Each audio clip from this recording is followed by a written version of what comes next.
Get out! Hello tankers and tankettes. I'm going to do another video today on premium stuff, and I've already done a relatively in-depth video on premium tanks, so I'm going to touch on those, but I'm not going to cover them too much. But I thought it would be useful to do a video on basically all the stuff that you can actually buy with actual money, because I know occasionally people playing this game have this terrible problem of, you know, their wallets are just too full of money and they need to get rid of it somehow. So yeah, I'm gonna talk a little bit about the Wargaming's model and then the actual stuff that you can buy. So what Wargaming have done is they have, well, they call it, what is it, free to win? Basically, you don't need to pay anything for this game to actually play it. But if you do choose to spend money on it, it can save you an awful lot of time. That's the main thing that you're buying with your money, is you're speeding things up an awful lot. Because yes, you can do it without money, but that requires a greater time investment. And if that's, you know, if you don't have the money to spend on it, or you just don't want to, or you're not sure if you like the game enough to spend money on it, then you don't have to. And I quite like that model. It's one of the reasons I like World of Tanks, is that there is no kind of two-tier system going on. You know, paying actual money doesn't really get you any advantages over people that haven't paid anything. It kind of used to a bit be the case, because at one point premium ammo was only available with gold, in-game gold that you bought for actual money. But they actually changed it somewhat controversially, but I think it's kind of worked and it kind of hasn't. You can now buy that with in-game credits, so you don't necessarily need to, you know, basically anyone can afford it if they're playing well enough or they're grinding the cash on other things. So I'll do a rundown of, you know, I'll go through what is available.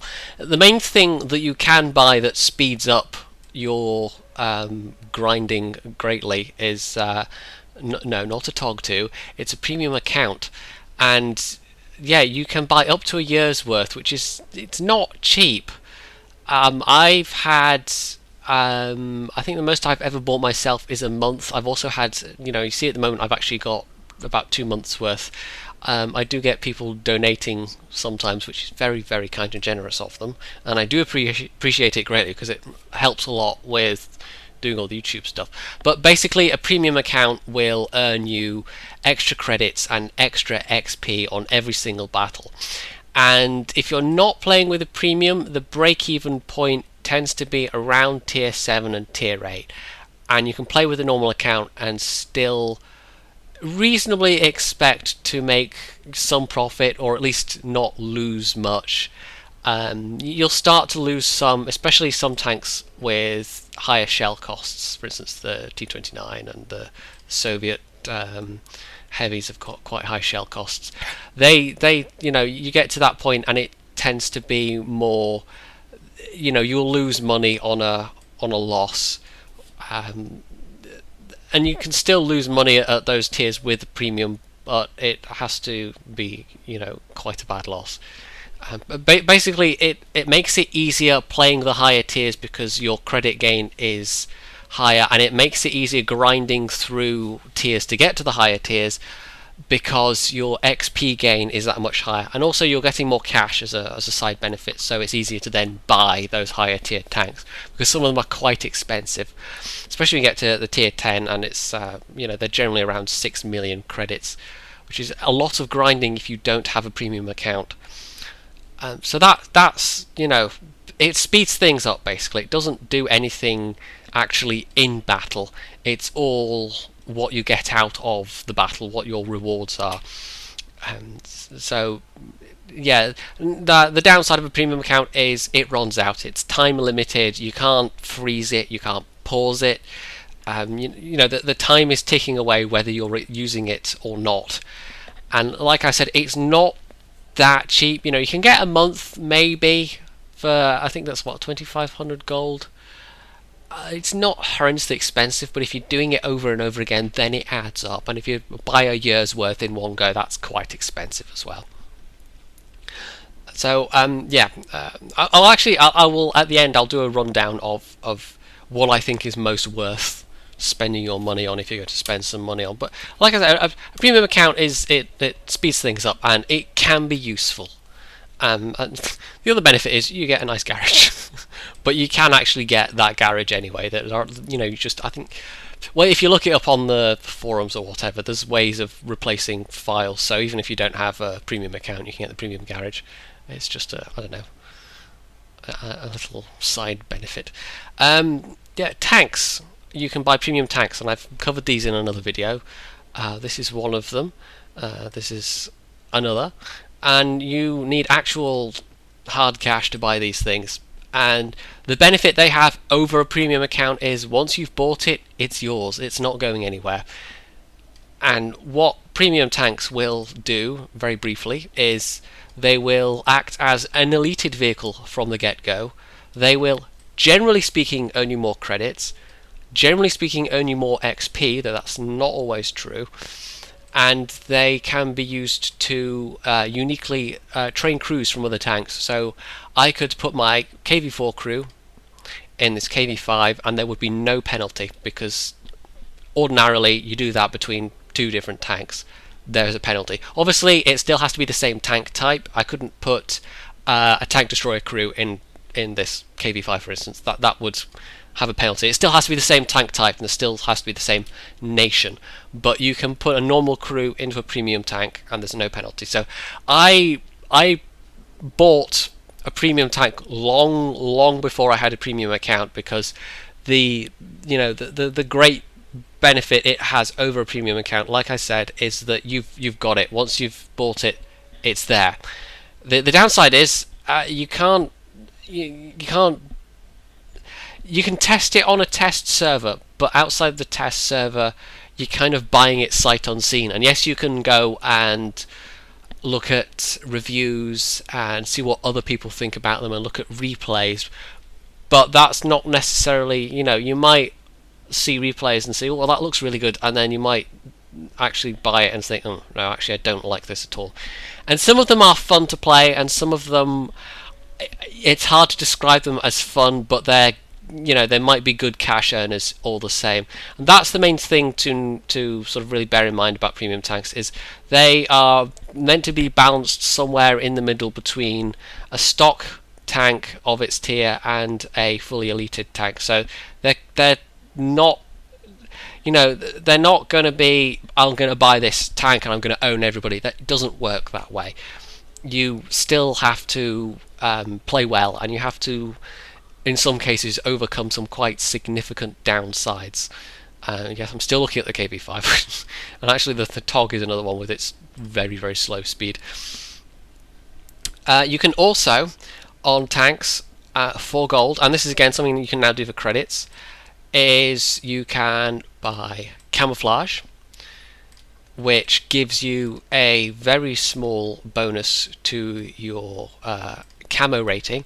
I'm aware doing this on a TOG there is some irony in that, because TOG and camo rating does not go. You can also do this for credits, and it used to be a lot more expensive, but they actually reduced the price. So again, you don't have to do this. I would say buy gold camo, or emblems are also available, and you can just customize the tank basically. Buy these for the tanks that you're really, really going to keep. And I would say, most of the tanks I've done this with are premiums, because it's very, very unlikely I'm going to sell a premium. So it's therefore, it more of an investment to actually, it looks nice. It's a bit personalization, and it's a tank I know I'm going to keep. So it's therefore, it's not throw my gold away, because if you put gold camo or an inscription or an emblem on a tank and you then sell it, you're not even getting any kind of credit refund for that. That's just the gold is spent, it's gone, it's done. So you can buy those with gold, but you really don't have to. And I would say if you're going to buy these with gold, be really sure that you're actually going to keep the tank. Otherwise, it's just gold you've thrown away. Otherwise, it's not that expensive to do it with credits for a tank you really like. Especially if you've got a premium tank, you can actually get it to pay for its own, its own camo or inscription or whatever. So, yeah, that's those customization options are available for gold if you want to spend gold on them. The other kind of tank related thing that you can buy for gold, which I've said already, is ammunition. And like I said, that used to be you could only buy it for gold, and it used to be,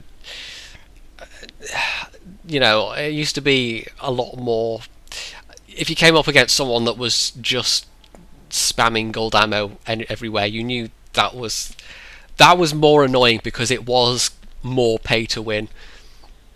And although there are a lot of people that are just unhappy that premium ammo is in the game full stop, and I can see their point of view, but that said, I still use a little bit. I think there still needs to be something happening with the premium ammo, even if it's just limiting the amount that individual tanks can carry.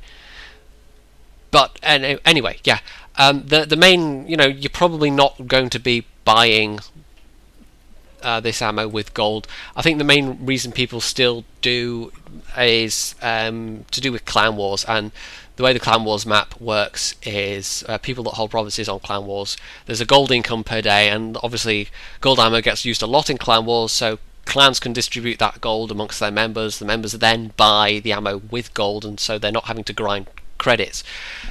So it makes sense to having done it that way, but you're probably not going to, it's not much gold per shell, but it adds up. It's probably, I don't think it's worth buying premium ammunition for gold.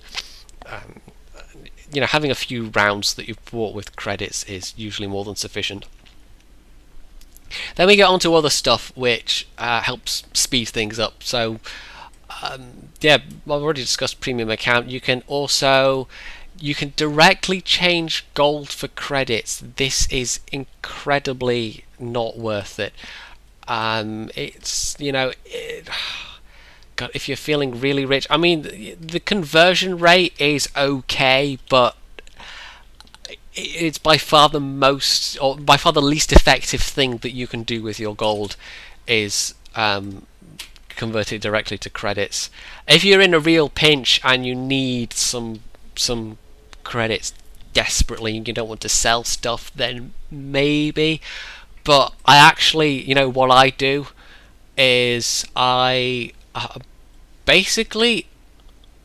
keep old tank modules, and if I'm in need of some quick cash, I just go in there and I sell a bunch of stuff rather than selling everything at the time when I'm selling the tank. So I kind of have that as that's my emergency cash reserve. And you might even have stuff, consumables and whatever that you can sell. Actually, that's the thing I forgot to say. Going back to tanks quickly, I've realised I've forgotten something. There are gold consumables. This is the other thing you can do to enhance your tanks. And you should already be using credit consumables, so repair kit, fire extinguisher, and med kit. There are also some you can only you could only buy for gold these days. Again, you can buy them for credits. They're a lot more expensive, but they give basically extra benefits over the regular versions, as it were, the credit bought versions. And yes, they are sort of expensive. I mean, they're very expensive in terms of credits. In terms of gold, if it's something you're going to use every battle, that's, I think, still fairly expensive. But the option is there, and I think probably the most commonly used one is the automatic fire extinguisher. The other things are that some of the lines have got, I don't think those do, but if you go to the Americans, for instance, I think the French as well, they get oil or gasoline in this case that you can buy as a premium consumable, and all nations have got a food premium consumable which gives a 5% buff to 10% rather, to the crew skills. And actually, the only way to get the maximum possible crew is to have a crew in a tank where they've got brothers in arms, you've got ventilation, and you're also using the food consumable, and that's like the maximum possible the maximum possible crew skill bonus that you can get in a tank that gives you, I think it's 133%. Just Brothers in Arms will give you 116, and if I put this crew in the KV5, because that's got vents, we need to put one crew member in actually. That gives, oh, because the whole crew isn't in there yet. I was going, oh, why isn't Brothers in Arms working? You have to have the whole crew, that's why. Yeah, I know what I'm doing. Organised me. There we go, 121%. So you can spend the potentially spend the gold and get the best possible performing crew, but you can also do it with credits. Quite expensive with credits, however. Anyway, so that I think I've covered everything around the tanks now. That's everything to do with the tanks. So what else did I already went over exchanging credits for gold. You can convert XP for gold, and again, this vastly can accelerate word fail. It can vastly reduce the amount of time it can take to grind new tanks, because you can basically you can get a premium tank or even an eliteed tank, and you just untick the accelerate crew training button. You then accumulate experience on the tank, and this can be converted to the free XP pool, and you can actually include, by default it leaves off, if you've got a tank where you've you haven't actually eliteed it, but you've partially ground your way through it, as I have with the VK3002, you can actually include that. And I've done it once or twice. I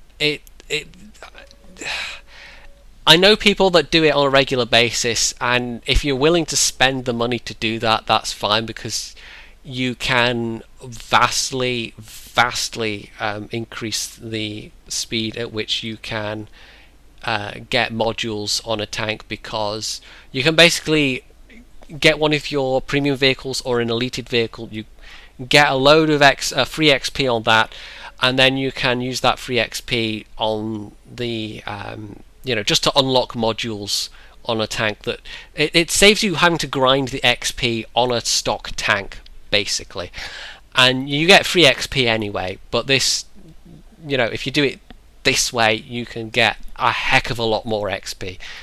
As you can imagine, that saves you a lot of time, especially at higher tiers where the research costs get quite a bit more expensive. Let's see, tier 9, these aren't actually that. Oh, there we go, there's a module that costs 68,000. That as an engine's 31,000. So you imagine grinding, especially at the high tiers, some of the stock guns are not great. You can, what I do is I make sure I've got enough free XP saved up beforehand, and having a premium account actually increases your rate of free XP gain, so that's another benefit from a premium account. But you can speed things up further still with the convert XP button. Now we also have crew training.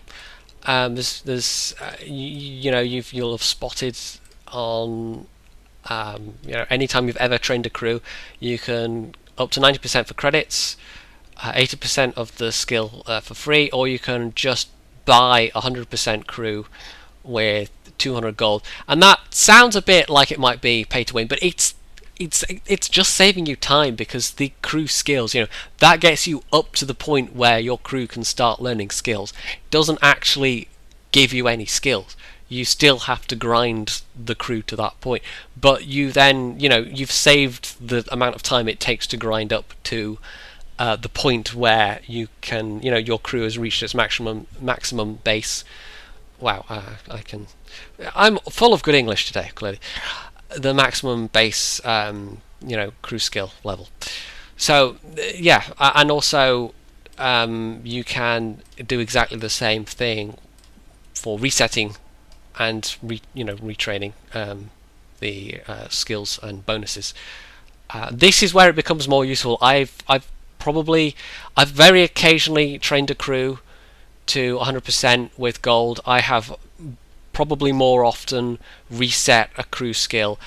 Um, I tend to wait for those periods when these things are on sale, and that is actually something worth mentioning. That a lot of if you've got the patience, a lot of these things will appear on sale at some point. Things like camouflage, sometimes premium shells, premium consumables. You'll have noticed premium tanks are on sale fairly often. If you've got the patience for these things, if you want to reset a crew that's got 3 or 4 crew skills, for instance, then it's probably worth waiting until it's half price, because it's costing you half as much. It doesn't cost that much gold either, but it depends on the size of the crew. And you can imagine a crew with 5 or 6 crew members. If you wait till it's half price, that's actually quite a big saving, so it's worth waiting.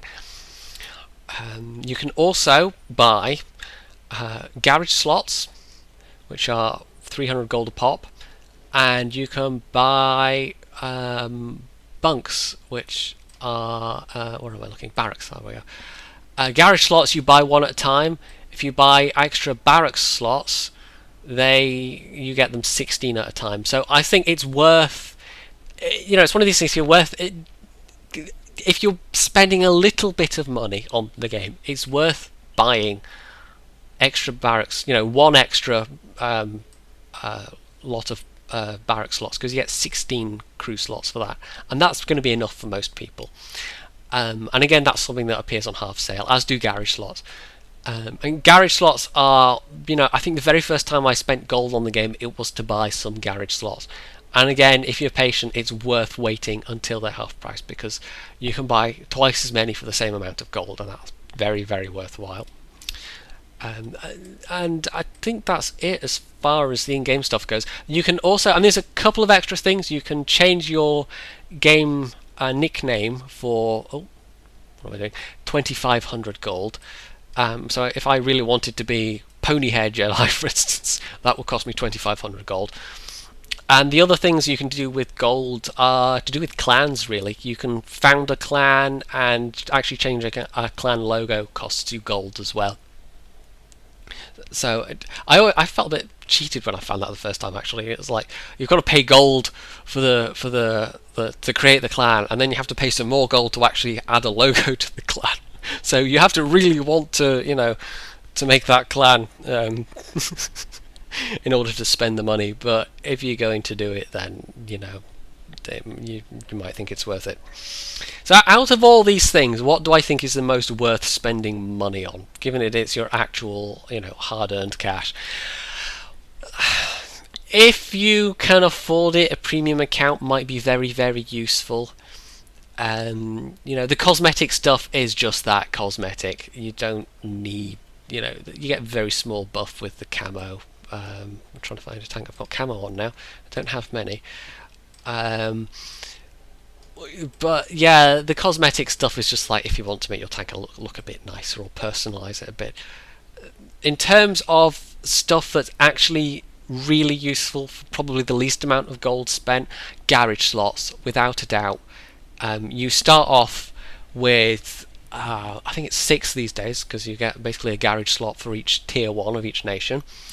And if you stick around long enough, you will get at the end of years, and sometimes for events like 15th birthday, you'll get these things, gift tanks. A lot of people just sell them and basically use it's a free garage slot if you don't want the tank, because these are low tier tanks pretty much. They're kind of, they're not even really, they don't have the same credit gain bonus or anything as premiums. They're just, you can use them as with the crews the same as a premium, but you don't get any bonuses out of them. You can just sell it and it's a free garage slot. But for 300 gold, you can buy the cheapest gold package and get a decent number of extra garage slots for that. And I think that would be my recommendation. If you want to spend a little bit of money on the game, buy some garage slots, and because it's variety of tanks that will keep you playing in the long run. If you enjoy this game, it's that ability to try out the different tank lines, try out the different styles of tanks, and figure out what you like, and also just keep some of the tanks that you enjoy playing. I, for instance, have a tank from basically every tier, from tier 1 now up to tier 10. And some of those I've kept just because I like playing them. And it's also because it's useful if you're playing with newer players. You then are able to have a tank that it's the tiers they're playing at. But yeah, garage slots are by far the thing I would say. If you're going to buy something, buy that. And also, like I said, some extra barracks spaces as well can be useful. So if I've forgotten anything, which is entirely possible, you can let me know in the comments. If you thought this was a useful video, you can say that. You can hit the like button. You can even subscribe. And as always, stay tuned for more.